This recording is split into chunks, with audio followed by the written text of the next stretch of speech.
ज्ञानवापी मस्जिद और श्रृंगार गौरी विवाद तूल पकड़ता ही जा रहा है। अदालत ने भी यह आदेश दे दिया कि मस्जिद के हर एक कोने का सर्वे होगा। 10 से 16 मई के बीच अदालत ने ज्ञानवापी मस्जिद के सर्वे और वीडियोग्राफी का आदेश भी दिया था, पर मुस्लिम पक्ष ने इसका विरोध करके सर्वे को रोक दिया। मुस्लिम पक्ष ने सर्वे टीम के कमिश्नर अजय कुमार मिश्रा पर पक्षपात का आरोप भी लगाया और उन्हें कमिश्नर पद से हटाने की मांग की, लेकिन अदालत के आदेश ने मुस्लिम पक्ष में एक बड़ी खलबली मचा दी। अदालत का आदेश था कि अजय कुमार मिश्रा यथावत अपने पद पर रहेंगे और उनकी अगुवाई में ज्ञानवापी मस्जिद के चप्पे चप्पे की जांच होगी। उसका सर्वे होगा, जिसकी रिपोर्ट 17 मई से पहले सौंपनी थी। अब काशी विश्वनाथ मंदिर में नंदी की मूर्ति पर भी कई तरह की बातें की जा रही हैं। नंदी भगवान शिव की सवारी है। नंदी की मूर्ति का चेहरा हमेशा शिव जी की तरफ ही होता है, पर काशी विश्वनाथ मंदिर में ऐसा नहीं है। इसकी चर्चा पहले भी होती रही है। काशी विश्वनाथ मंदिर में नंदी की मूर्ति का मुंह विपरीत दिशा में क्यों है? इसका मतलब यह लगाया जा रहा था नंदी की मूर्ति का मुंह मस्जिद परिसर की ओर है। अब हिंदू पक्ष के लोगों का कहना है कि नंदी की मूर्ति का मुंह मस्जिद की ओर होना यह बताता है कि भगवान शिव की मूर्ति या शिवलिंग का जुड़ाव कहीं न कहीं मस्जिद से है। औरंगजेब की सेना जब स्वयंभू ज्योतिर्लिंग को नुकसान नहीं पहुंचा पाई, तब उसने बाहर स्थित विशाल नंदी की मूर्ति पर ही हमला कर दिया। मूर्ति पर हथौड़ों से और अन्य औजारों से प्रहार किया गया। उसको तोड़ने का प्रयास किया गया, पर इसमें भी वे सफल नहीं हुए। नंदी अपनी जगह से हिले ही नहीं। कई प्रयास करने के बावजूद औरंगजेब की सेना ने हार मान लिया और नंदी को उन्हीं की जगह उसी स्थिति में छोड़कर चले गए।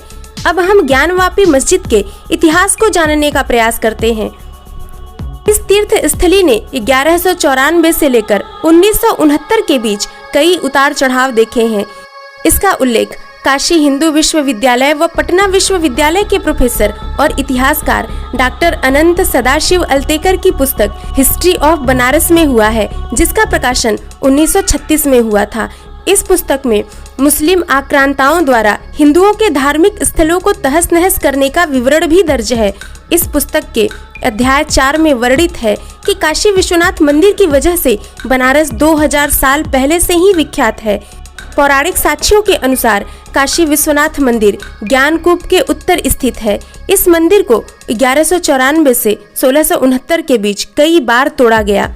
ज्ञानवापी के झंझावात नारायण भट्ट लिखित पुस्तक त्रिस्थली सेतु में भी वर्णन है कि यदि कोई मंदिर तोड़ दिया जाए या वहां से शिवलिंग हटा दिया जाए या नष्ट कर दिया जाए, तब भी स्थान महात्म्य की दृष्टि से वह स्थान विशेष पूजनीय है। इसकी परिक्रमा करके पूजा अभिषेक संपन्न किया जा सकता है। 15वीं शताब्दी में मुगल बादशाह अकबर के कार्यकाल में राजा मान सिंह और राजा टोडरमल द्वारा मंदिर का पुनरुद्धार कराया गया था। डॉक्टर अल्तेकर की पुस्तक में कहा गया है कि अकबर के शासनकाल में बनारस की स्थिति बदली और 1567 में शांति व्यवस्था कायम हुई। 7 मार्च 2020 को इससे जुड़े दस्तावेज और 23 छायाचित्र कोर्ट में पेश किए गए थे। 1936 में चल रहे मुकदमे में प्रोफेसर AS अल्तेकर समेत कई लोगों के बयान दर्ज हुए। इसमें यूनिवर्सिटी ऑफ लंदन के बनारसी मूल के इतिहासकार प्रोफेसर परमात्मा शरण ने अतिरिक्त सिविल ब्रिटिश सरकार की ओर से बतौर साक्षी बयान दिया। उन्होंने औरंगजेब के दरबार के इतिहास लेखक मुस्तैद खां द्वारा लिखित माँ आसिर आलमगिरी पेश करते हुए बताया था कि यह 16वीं शताब्दी के अंतिम चरण में एक मंदिर था। 1936 में पूरे ज्ञानवापी परिसर में नमाज पढ़ने के अधिकार को लेकर ब्रिटिश सरकार के खिलाफ जिला न्यायालय में दायर किया गया था। मुकदमा 7 गवाह दावेदारों की ओर से और 15 गवाह ब्रिटिश सरकार की ओर से पेश किए गए थे। 15 अगस्त 1937 को मस्जिद के अलावा अन्य ज्ञानवापी परिसर में नमाज पढ़ने के अधिकार को नामंजूर कर दिया गया था। 10 अप्रैल 1942 को जज के फैसले को सही ठहराते हुए अपील निरस्त कर दी थी हाई कोर्ट ने। अब जानते हैं कि अजय कुमार मिश्रा कौन है। अजय कुमार मिश्रा वही तीसरे एडवोकेट कमिश्नर हैं जिन्होंने 6 मई को सर्वेक्षण प्रक्रिया शुरू किया।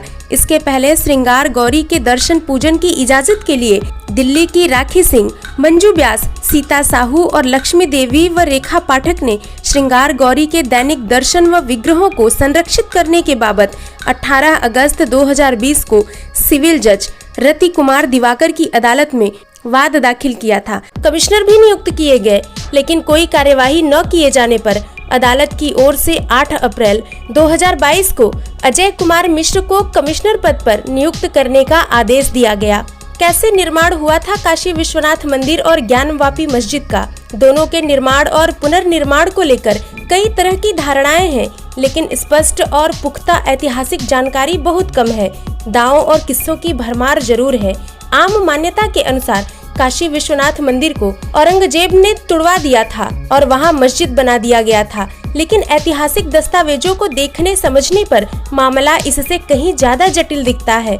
कुछ लोगों का मानना है कि ज्ञानवापी मस्जिद को 14वीं सदी में जौनपुर के शर्की सुल्तानों ने बनवाया था और इसके लिए उन्होंने यहाँ पहले से मौजूद विश्वनाथ मंदिर तुड़वा दिया था। लेकिन इस मान्यता को तथा मानने से कई इतिहासकार इनकार करते हैं।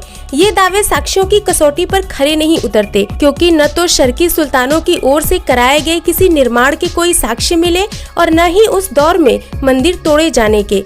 जहाँ तक विश्वनाथ मंदिर के निर्माण को देखा जाए तो इसका श्रेय अकबर के 9 रत्नों में से एक राजा टोडर मल को दिया जाता है, जिसने वर्ष 1885 में अकबर के आदेश पर दक्षिण भारत के विद्वान नारायण भट्ट की मदद से इसका निर्माण कराया था।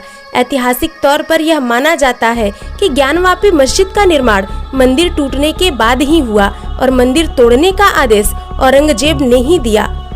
काशी विश्वनाथ मंदिर मामले में दावे का समर्थन करने वाले विजय शंकर रस्तोगी कहते हैं, औरंगजेब ने अपने शासन के दौरान काशी विश्वनाथ मंदिर को तोड़ने का फरमान तो जारी किया था, लेकिन उन्होंने मस्जिद बनाने का फरमान नहीं दिया था। मस्जिद बाद में मंदिर के ध्वंसावशेषों पर ही बनाई गई है। ज्ञानवापी मस्जिद के निर्माण के बारे में प्रोफेसर चतुर्वेदी का कहना है, मस्जिद निर्माण का कोई दस्तावेजी प्रमाण नहीं है और मस्जिद का नाम ज्ञानवापी हो भी नहीं सकता। ऐसा लगता है ज्ञानवापी कोई ज्ञान की पाठशाला रही होगी, पाठशाला के साथ मंदिर भी रहा होगा। उस मंदिर को तोड़कर मस्जिद बनी तो उसका नाम ज्ञानवापी पड़ गया, ऐसा माना जा सकता है। वहीं योगेंद्र शर्मा स्पष्ट कहते हैं, अकबर के समय में टोडरमल ने मंदिर बनवाया। करीब 100 साल बाद अंग्रेज के समय मंदिर ध्वस्त हुआ। फिर आगे लगभग 125 साल तक यहाँ कोई विश्वनाथ मंदिर नहीं था। वर्ष 1735 में इंदौर की महारानी देवी अहिल्याबाई ने वर्तमान मंदिर का निर्माण करवाया। एक दिलचस्प कहानी मशहूर इतिहासकार विश्वंभर नाथ पांडेय अपनी पुस्तक में बताते हैं। एक बार औरंगजेब बनारस के निकट के प्रदेश से गुजर रहे थे। सभी हिंदू दरबारी अपने परिवार के साथ गंगा स्नान और विश्वनाथ दर्शन के लिए काशी आए। दर्शन करने जब लोग बाहर आए तब पता चला कि कच्छ के राजा की एक रानी गायब है। खोज की गई तो मंदिर के नीचे तहखाने में वस्त्र आभूषण विहीन भय से त्रस्त रानी मिली। जब औरंगजेब को पंडों की यह काली करतूत पता चली तब वह बहुत क्रुद्ध हुआ और बोला कि जहां मंदिर के गर्भगृह के नीचे इस प्रकार की डकैती और बलात्कार हो, निसंदेह ईश्वर का घर वह नहीं हो सकता। उसने मंदिर को तुरंत ध्वस्त करने का आदेश जारी कर दिया। औरंगजेब के आदेश का तत्काल पालन हुआ।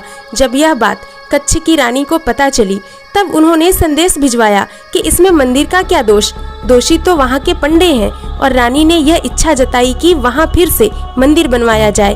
औरंगजेब के लिए फिर से मंदिर बनवाने में उसका धर्म आड़े आ रहा था, इसलिए उसने मंदिर की जगह मस्जिद खड़ी करके रानी की इच्छा पूरी की। प्रोफेसर राजीव द्विवेदी का भी मानना है कि औरंगजेब का यह फरमान हिंदुओं के प्रति किसी घृणा या हिंदू विरोध की वजह से नहीं, बल्कि उन पंडों के खिलाफ गुस्सा था जिन्होंने कच्छ की रानी के साथ दुर्व्यवहार किया था। इनका यह भी मानना है कि मंदिर गिराने का आदेश औरंगजेब ने तो जरूर दिया था, लेकिन मंदिर गिराने का काम कछवाहा शासक राजा जय सिंह की देखरेख में हुआ था।